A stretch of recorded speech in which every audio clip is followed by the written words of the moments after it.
I'm at that point, like I finished the album and I'm mixing it and shit like that. And I'm already starting to get like bored. Of the album? No, of like not working on music. Yeah. And I never really been like that. So I'm like, I don't, but it's a part of me too that wants to be like, maybe I shouldn't make music and take time out to learn music. What do you mean? Like I never learned about music theory. Yeah. Or no shit like that. Like really, like learned about fucking music. Like Yeah, I so you're can't saying believe I can't believe I'm a professional musician and I don't know shit about music. Well, you obviously do know about music. I've been self-taught, I guess, but I would like to. And I know I've seen something like I think I saw a documentary about Miles Davis because he went to Juilliard and then but he was like, you don't want to, like most people that self-taught shouldn't learn kind of shit. Yeah, I mean, Paul McCartney couldn't read music. Yeah, I don't know shit. Like I don't know. I think it's overrated because if you have a great ear, I mean, reading music is like, it's like you're basically just being a computer. You're just dictating, you're looking at the stuff and you're playing it. I had a hard time learning to read music when I used to play a lot of music. I never could do it, but I had a good ear. I could play like charts and stuff. Like I could read chord charts and play inside the chord. But I think the whole idea of like, I mean, it's like more classical based as opposed to, it's like jazz versus classical, right? I just look at it more, I want to like train. You do? Like when I look at it like, okay, like professional sports players, you know, like when the season is over, then they go train.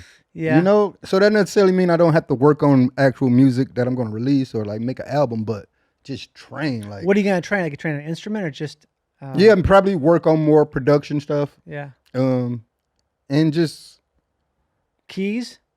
I mean, all my shit is more sample based anyway. Yeah. So, and maybe that too. And I was listening. I will say, man, Austin has like one of the coolest radio stations ever. Really? Man. What like, is it? I don't know. It's KUTX, I think. Okay. But they be playing like some of the craziest, like old school, like 1930s style music and shit like that. And then they'll jump and play some current shit. So I've been listening to that, and it's like, oh shit. I've never really like. I think probably like the 60s is probably where it stops for me. Like I haven't been like I want to learn more about like 1940s and 30s, like older blues and shit like that. Yeah, that stuff is incredible. I used to listen to a lot of folk blues from like the 30s, even the 20s. There's a guy in Mississippi, John Hurt. I used to love his stuff a lot.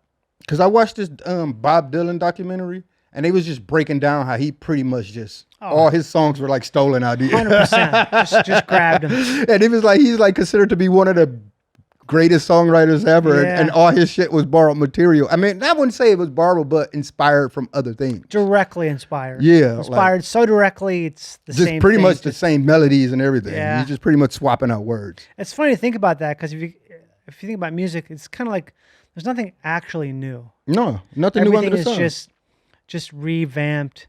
It's harder for me to listen to new stuff now because I feel like every time I hear something new, it just reminds me of something older. Yeah, but I hate that we do that.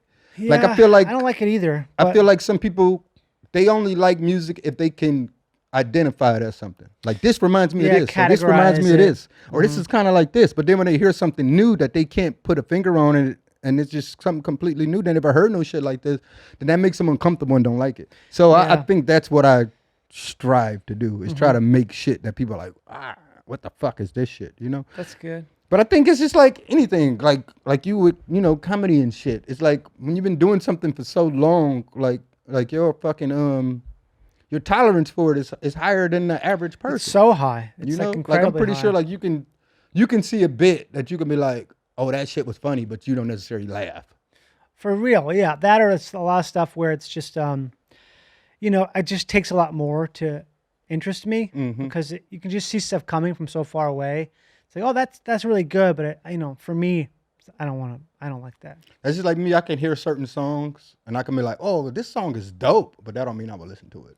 Do you ever have that thing when you hear a song for the first time, if you like it right away, then you realize, I'm not going to like this for very long. No, definitely. Yeah. And if you don't like it, like it's like the new Jane Remover album.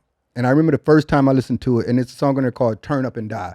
And the first time I heard that song, I was like, I don't think I like this song, but I know this is going to be my favorite song one day. Yeah, it on just this takes whole time. album. Like I knew it, and that song is my favorite song right now on that album right now. So that's that.